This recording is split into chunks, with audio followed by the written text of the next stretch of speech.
जय हिंद दोस्तों, स्वागत है आप सबका आपके अपने YouTube चैनल में जिसका नाम है UP board class by Imran.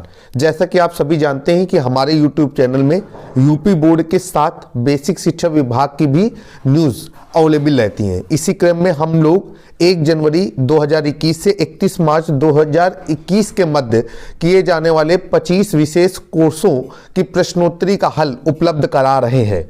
आज हमारे इस वीडियो में आपको कोर्स संख्या 7 का हल उपलब्ध कराया जाएगा। कोर्स संख्या 7 का नाम है पढ़ने लिखने के शुरुआती व्यवहार। तो समय खराब न करते हुए सीधे हम लोग प्रश्नोत्तरी की ओर चलते हैं ताकि हम कम समय पे अपने कोर्स की प्रश्नोत्तरी का सही जवाब दे सकें।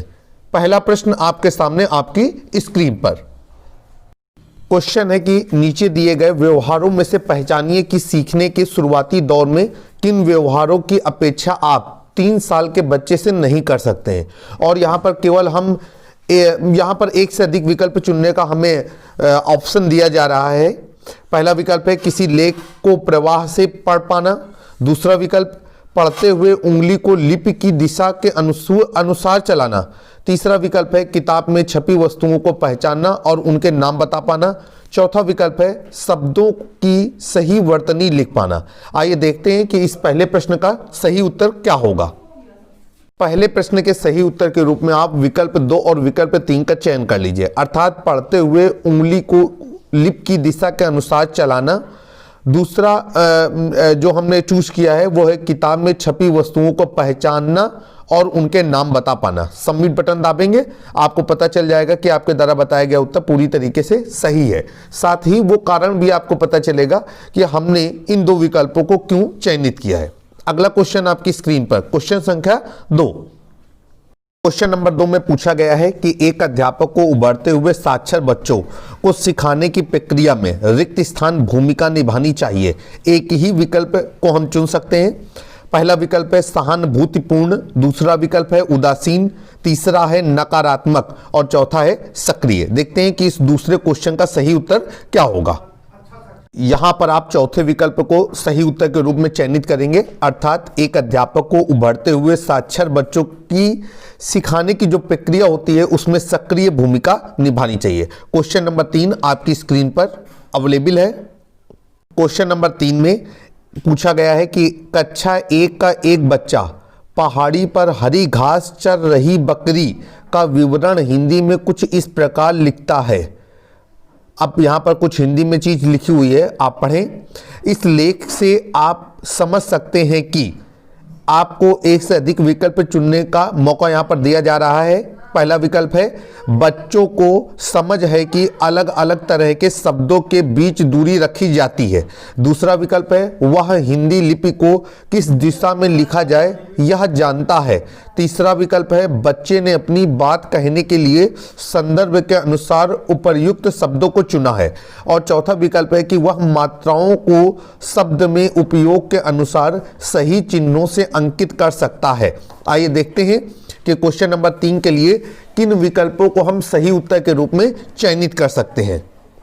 प्रश्न के सही उत्तर के रूप में आप विकल्प 2 और विकल्प 3 का चयन कर लें, अर्थात इस प्रश्न के लिए सही उत्तर रहेगा कि वह हिंदी लिपि को किस दिशा में लिखा जाए यह जानता है। और जो अगला विकल्प सही रहेगा वो है कि बच्चे ने अपनी बात कहने के लिए संदर्भ के अनुसार उपर्युक्त शब्दों को चुना है। क्वेश्चन नंबर 4 क्वेश्चन कह रहा है कि स्क्रीन पर एक 4 साल की बच्ची स्वाति का मूल्यांकन कार्ड दिखाया गया है। इस मूल्यांकन से संबंधित कौन सा कथन सत्य है। अब यहाँ पर एक छोटा सा चित्र है। स्वाति शब्दों को सही वर्तनी में नहीं लिख सकती, यह सही वाक्य नहीं बना सकती। यह चित्रकला में तो ठीक है लेकिन इसके लेखन संबंधी कौशल अभी खराब है। एक ही विकल्प का चयन कर सकते हैं। अब पहला विकल्प है मूल्यांकन सही है क्योंकि अध्यापिका को पता है कि बच्ची सही वर्तनी में शब्दों को लिख सकती है। दूसरा विकल्प है मूल्यांकन गलत है क्योंकि बच्ची को गलत आधारों पर आंका जा रहा है। तीसरा विकल्प है कि मूल्यांकन गलत है क्योंकि बच्ची सभी शब्दों की वर्तनी सही लिख सकती है। और चौथा विकल्प है कि मूल्यांकन सही है क्योंकि बच्चों को सही आधारों पर आंका जा रहा है। देखते हैं कि क्वेश्चन नंबर 4 का सही विकल्प क्या रहेगा। इस प्रश्न का सही उत्तर है कि मूल्यांकन गलत है क्योंकि बच्ची को गलत आधारों पर आंका जा रहा है। आप क्वेश्चन नंबर 4 का विकल्प 2 चयन कर लें और सबमिट बटन दाबें। आपको स्पष्टीकरण भी मिल जाएगा, साथ में पता चलेगा कि आपके द्वारा बताया गया उत्तर पूरी तरीके से सही है। क्वेश्चन नंबर 5 अब आपकी स्क्रीन पर अवेलेबल है। नंबर 5 में पूछा गया है कि एक अध्यापिका अपनी कक्षा 1 के बच्चों को लिखना और पढ़ना सिखाने के लिए निम्न गतिविधियां इस्तेमाल करती है। क्लिक करके सही गतिविधि को चुनिए। एक से अधिक उत्तर को आप यहां पर चयनित कर सकते हैं।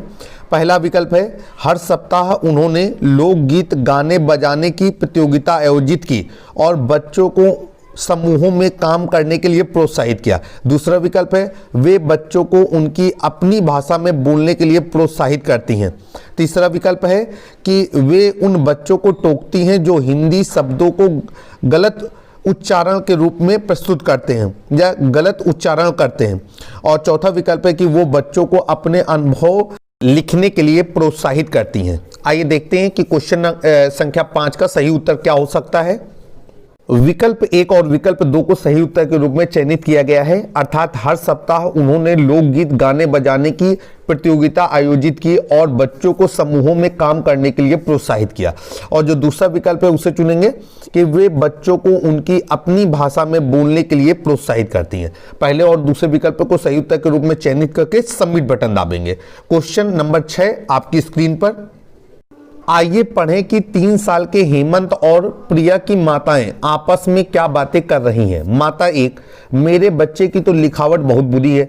माता 2, आप लिखावट के बारे में शिकायत कर रही हैं। मेरी बच्ची तो बस यहाँ वहाँ घसीटे मारती है।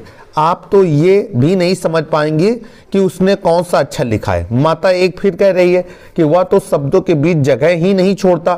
माता 2 कह रही हैं और मेरी बच्ची तो शब्दों के बीच कुछ ज़्यादा ही दूरी रखती है। आपने इन दो माताओं की बात पढ़ी, एक अध्यापक होने के नाते आप इन्हें क्या सलाह देना चाहेंगे। क्लिक करके सबसे उपयुक्त सलाह दीजिए। एक ही विकल्प को चुन सकते हैं। बच्चे इस उम्र में ऐसी गलतियां करते हैं और यह रोकने की कोशिश करनी चाहिए। फिर दूसरा विकल्प है बच्चे लिखना सीख रहे हैं, उन्हें किसी की मदद की आवश्यकता नहीं है। अगला विकल्प है आपके बच्चे ने जैसी गलतियां करके बोलना सीखा वैसे ही वे लिखना पढ़ना भी सीख लेंगे। उन्हें बढ़ावा देने के लिए अलग अलग तरह के लेखों, कहानियों, कविताओं से परिचित कराएं और लिखने पढ़ने के लिए प्रोत्साहित करें। और चौथा विकल्प है अपने बच्चों के साथ बैठें और बार बार उन्हें एक ही लेख पढ़ने का अभ्यास कराएं। सही उत्तर के रूप में आप लोग आपके बच्चों ने जैसे गलतियां कर करके बोलना सीखा है वैसे ही वे लिखना पढ़ना भी सीख रहे हैं। उन्हें बढ़ावा देने के लिए अलग अलग तरह के लेखों, कहानियों, कविताओं से परिचित कराएं और लिखने पढ़ने के लिए प्रोत्साहित करें। इसे आप सही विकल्प के रूप में चयनित करके सबमिट बटन दाब दें। आपका उत्तर पूरी तरीके से परफेक्ट रहेगा। क्वेश्चन नंबर 7 आपकी स्क्रीन पर अवेलेबल है। क्वेश्चन नंबर 7 में एक अध्यापक सुरेश स्क्रीन पर दिखाई गई सभी गतिविधियां करते हैं जब वे बच्चों को कहानी सुनाते हैं। नंबर 1, वह बच्चों को कहानी की किताब का मुख्य पृष्ठ दिखाते हैं। नंबर 2, वह बच्चों को कहानी के पात्रों के हाव भाव और क्रियाओं पर ध्यान देने के लिए कहते हैं। तीसरा है फिर वह हर शब्द के ऊपर उंगली रखते हैं और एक एक करके उन्हें बच्चों के लिए पढ़ते हैं। चौथा है आखिर में वह बच्चों को कहानी के अंत का पूर्वानुमान लगाने के लिए कहते हैं। क्लिक करके इन गतिविधियों को करने का सही कारण चुनिए। एक से अधिक विकल्प चुन सकते हैं।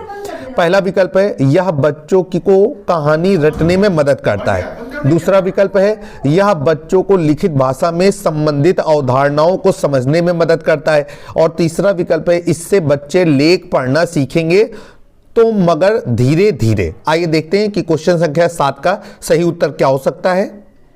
प्रश्न संख्या 7 के लिए दूसरे विकल्प को सही उत्तर के रूप में चयनित कर लें, अर्थात यह बच्चों को लिखित भाषा से संबंधित अवधारणाओं को समझने में मदद करता है। अब क्वेश्चन नंबर 8 आपकी स्क्रीन पर। टोटल यहां पर 10 क्वेश्चन है।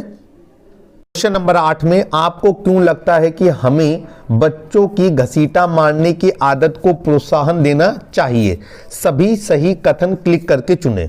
एक से अधिक विकल्प चुन सकते हैं क्योंकि इससे उनकी लिखावट में सुधार होगा, क्योंकि यह शुरुआती स्तर है जहां बच्चे लिखित भाषा से परिचित हो रहे हैं, क्योंकि इससे बच्चों का आत्मविश्वास बढ़ता है, क्योंकि इससे उनकी फाइन मोटर कौशलों का विकास होता है।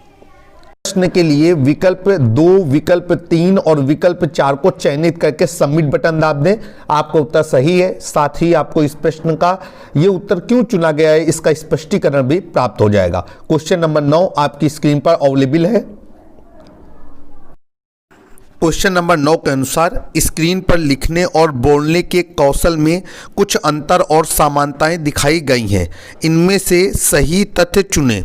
आप एक ही विकल्प को चुन सकते हैं। पहला विकल्प है दोनों कौशल स्कूली प्रशिक्षण से ही सीखे जा सकते हैं। दूसरा विकल्प है बोलने का कौशल लिखने के कौशल से भिन्न है, क्योंकि बोलना बच्चे खुद सीख लेते हैं और लिखना उन्हें सिखाना पड़ता है। तीसरा विकल्प है बच्चे दोनों ही कौशलों को गलतियां कर करके सीखते हैं। और चौथा विकल्प है कि बच्चे लिखना पढ़ना पहले सीखते हैं और फिर बोलना सीखते हैं। देखते हैं कि सही उत्तर क्या हो सकता है इस प्रश्न संख्या 9 का। प्रश्न का सही उत्तर है कि बच्चे दोनों ही कौशलों को गलतियां करके सीखते हैं। विकल्प 3 को आप सही उत्तर के रूप में चयनित कर लीजिए। अंतिम क्वेश्चन अब आपकी स्क्रीन पर क्वेश्चन नंबर 10 कह रहा है कि स्क्रीन पर कुछ व्यवहार दिखाए गए हैं। कहा जा रहा है कि जो 2 साल तक के बच्चे अक्सर करते हैं। क्लिक करके आप सही व्यवहारों को पहचानिए। आप एक से अधिक कथन भी चुन सकते हैं, अधिक कथन भी चुन सकते हैं और यहाँ पर एक से अधिक विकल्प चुनने का मौका दिया गया है। पहला विकल्प है बच्चे किताब में छपी तस्वीर पहचान सकते हैं। दूसरा है वे समझ सकते हैं कि उन्हें किताब सीधी पकड़ी है या उल्टी। तीसरा है वे कुछ वाक्य पहचानने लगते हैं। और चौथा रहेगा कि वे सही क्रम में कहानी दोबारा सुना सकते हैं। आइए देखते हैं कि सही उत्तर क्या होगा। विकल्प 1 तथा विकल्प 2 को आप सही उत्तर के रूप में चयनित कर लें और यही क्वेश्चन संख्या 10 का सही उत्तर रहेगा। और सबमिट बटन दाबेंगे, स्पष्टीकरण भी प्राप्त होगा, साथ में जानकारी मिलेगी कि आपके द्वारा बताया गया उत्तर पूरी तरीके से सही है। उम्मीद है कि आपको हमारा ये वीडियो पसंद आया होगा। अंत में आपको द टीचर ऐप की ओर से धन्यवाद का मैसेज दिखाई देगा। अगर आपको हमारा वीडियो पसंद आया है तो प्लीज़ अपने दोस्तों के साथ शेयर करें, हमारे चैनल को लाइक सब्सक्राइब करें, कमेंट करें। जल्द ही फिर मुलाकात होगी। जय हिंद, जय भारत, वंदे मातरम।